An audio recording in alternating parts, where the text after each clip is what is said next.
Here is the symmetry that governs the rest of your practice, and I would ask you to write it down somewhere permanent. Skill grows. The capacity for self-deception does not shrink. Sit with that. The capacity for self-deception does not shrink, and skill grows. Over 22 days, your ability to read geometry has improved enormously, measurably. You proved it to yourself on day 10 by counting, and again on day 20. And in that same period, your tendency to see faces and wallpaper has not diminished by 1 degree. The mind still supplies meaning to noise exactly as eagerly as it did on day 1. A pattern still arrives with a warm click of conviction, whether or not it is real. Wanting an outcome still bends what you perceive. None of that got better. None of it ever will. So the constraints were never training wheels. They are not a beginner's aid that you graduate out of. They are permanent countermeasures against a permanent problem. And you do not outgrow them because you never outgrew the thing they defend against. That is the mistake that ruins experienced practitioners in this field and every other. They improve at the skill. They notice the improvement and they reason, I'm better now, so I need fewer safeguards. But the safeguards were never about the skill. They were about the bias, and the bias did not improve. In fact, and this is the part that should frighten you, the bias is now more dangerous than it was 3 weeks ago because you have vocabulary now. You can construct a much more sophisticated wrong reading than you could on day 3. You now know what a satellite means. You now know how to talk about a proportion of a void. The wallpaper face has learned to speak your language. So how do you tell in the moment whether you are maturing or decaying? Because you will not have me sitting beside you, and the two will feel the same. One question. Ask it every time you find yourself no longer doing something you used to do. Does dropping this make me faster, or does it make it easier for me to be wrong without noticing? That is the whole test, and it separates the two categories cleanly. Let me say that again. Does dropping this make me faster, or does it make it easier for me to be wrong without noticing? Look at the things you may put down. Not reciting the sequence, not naming the pattern out loud, working in 12 minutes instead of 40. Every one of those makes you faster, and not one of them makes it any easier for you to be wrong without noticing. The map is still frozen. The disconfirmation is still written. The pen is still moving. Faster is fine. Drop it. Now look at the things you may not. Skipping the disconfirmation line because you are experienced now and you know what you saw. Adjusting a map because your judgment has earned that right. Logging an impression after the session because you will remember it perfectly. Every one of those makes it easier for you to be wrong without noticing. Every single one removes a place where reality could have contradicted you. Harder to catch yourself is never fine. Not at 30 days, not ever. If you catch yourself having quietly dropped one of those, pick it back up tonight and log that you did. And here is the tell you should watch for, because self-deception is rarely stupid. It is articulate. When you find yourself constructing a reason why a constraint does not apply in this particular case, pay attention. The reason will be good. It will be genuinely persuasive. That is what it feels like from the inside when the safeguard is doing its job and you are about to disable it. Let me show you how decay actually announces itself, because it never says, I am cutting corners. What it says, I do not need to write the disconfirmation. I know what I'm looking for. The map was obviously wrong. Fixing it is more accurate than leaving an error in the record. I will log that impression after the session. I will not forget it, and writing now would break my flow. Every one of those is reasonable. Everyone is spoken by someone who has genuinely improved and knows it.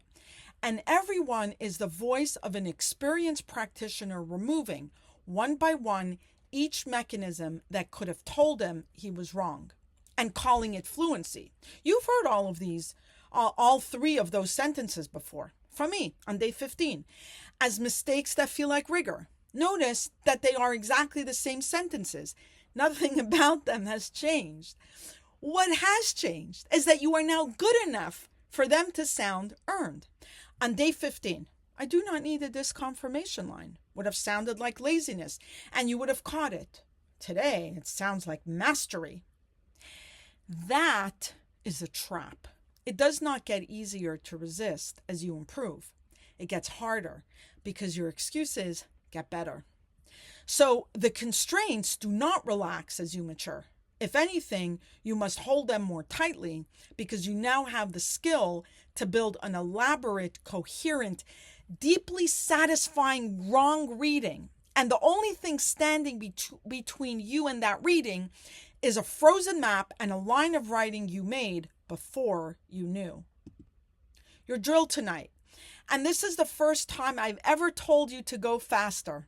1, write your question. Step 0, before the shuffle, in plain language.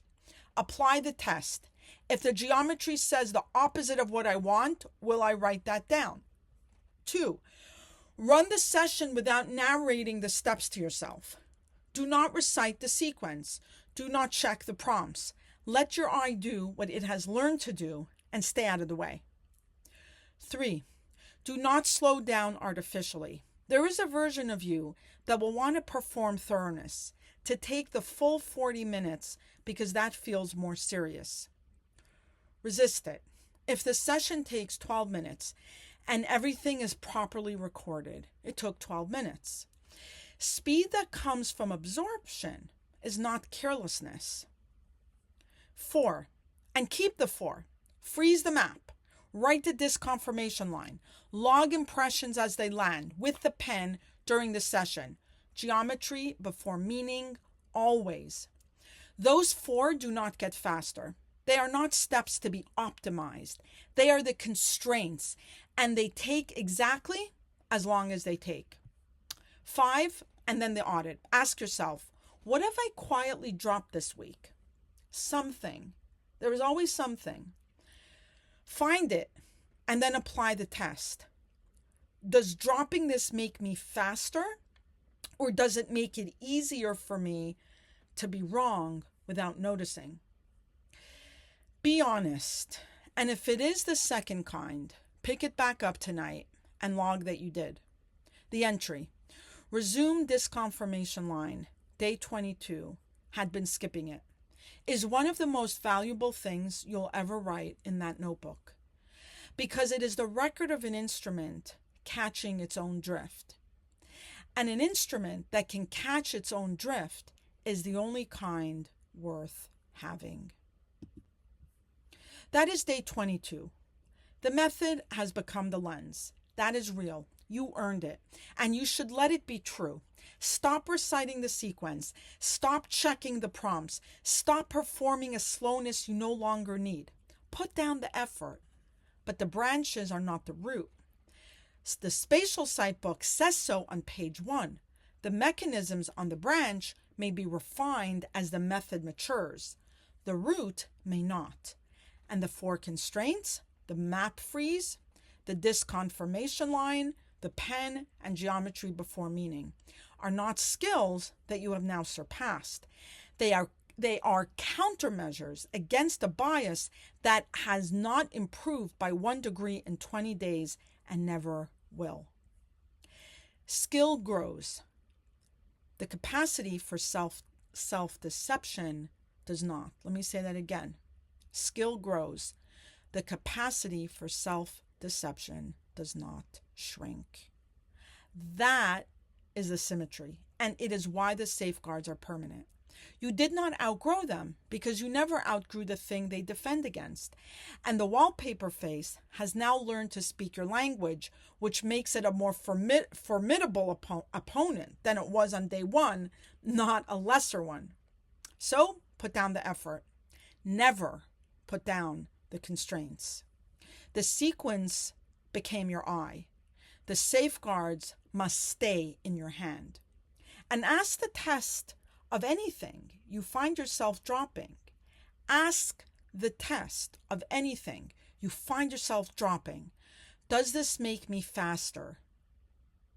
Or does it make it easier to be wrong without noticing? Faster is fine. The other is never fine. And it will always, always arrive with a good reason. You are not asked to believe. You're asked to record.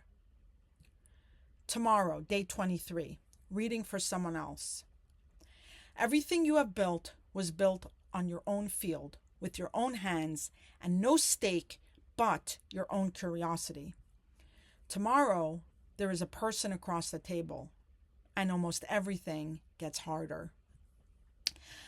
I am Dr. Rivka Edery, signing off on this Spatial Site video tutorial, day 22. I am so looking forward to seeing you tomorrow on day 23. Thank you. Take care. Goodbye for now.